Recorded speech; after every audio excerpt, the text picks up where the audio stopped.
Didier, bonjour. Alors première question, qu'est-ce qu'un mouvement sectaire? Un mouvement sectaire, c'est un mouvement à prétention spirituelle, philosophique ou thérapeutique spiritualiste qui est nuisible ou dommageable de manière récurrente et permanente ou structurelle.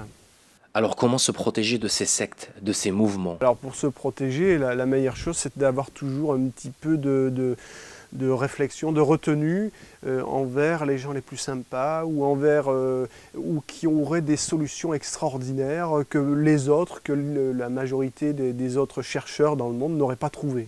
Quel est le rôle du Jumpy dans tout ça?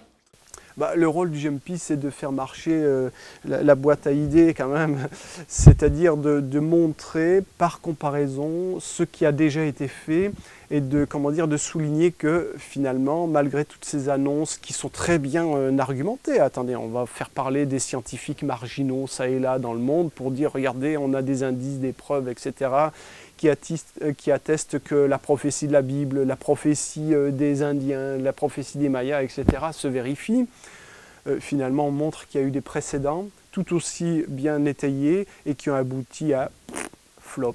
Ils avaient organisé un repas, c'était absolument fantastique, avec une clairière très belle, avec des arbres formidables. Et il y avait un repas pour m'accueillir avec les 40 messagers qui ont existé depuis le début de l'humanité.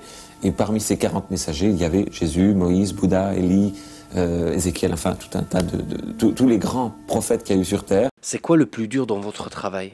Quand on dit quelque chose, ils ont les moyens financiers de vous faire des procès à tort et à travers. Peu importe qu'ils perdent les procès, mais ils nous font perdre beaucoup de temps et de l'argent. Si bien qu'il nous faut être très prudents. Vous savez, il faut avoir les moyens pour aller en justice. Et les associations, en général, ne regorgent pas de moyens. Contrairement, justement, à certains opérateurs dits soi-disant spirituels, qui, grâce à l'argent de leurs adeptes, peuvent faire des procès comme ils le veulent.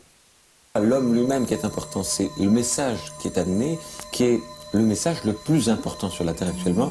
Et moi, je ne suis l'homme le plus important sur la Terre que parce que j'amène ce message. Mais une fois que je l'ai transmis, je perds toute importance. Est-ce qu'interdire les sectes, ce n'est pas finalement une atteinte à la liberté? Il n'y a pas d'interdiction des sectes. Je dirais, toutes les sectes ont pignon sur rue. Pignon sur rue, oui, à Marseille et partout ailleurs. Donc elles ont tout à fait le droit de s'exprimer. D'ailleurs, elles ne s'en privent pas. Elles font même des procès à l'État, des procès aux associations. Elles ont certainement plus de moyens que nous de se défendre. Et même d'attaquer, plutôt, même d'attaquer. Si quelqu'un a envie de croire dans un Dieu, alors pourquoi vouloir l'interdire? Nous, on ne risque pas de vous en empêcher. Tant que ça vous fait du bien et que ça ne nuit à personne, vous pouvez croire en ce que vous voulez. Même au Père Noël. Vous savez que moi, j'y crois encore au Père Noël. D'ailleurs, à chaque Noël, j'ai des cadeaux sous le sapin. Donc, je trouve que c'est quelque chose de très positif. Mais là où nous intervenons, c'est quand ça nuit. Comme je le disais tout à l'heure dans ma définition de secte, ce n'est pas la singularité, la bizarrerie de la croyance, ça on s'en fiche. Finalement, ça appartient à chacun. Chacun a droit à sa part d'irrationnel. Mais par contre, dès lors que des prédateurs profitent d'une croyance pour vous exploiter, pour vous mettre sous emprise, on le dit. On le dit pour éviter que ça se produise. Donc à la limite, on peut goûter à tout si on maîtrise tout. Mais ce n'est pas le cas, je vous le dis. C'est vrai que la fin du monde, c'est pour le 21 décembre 2012? Je ne peux pas vous le dire.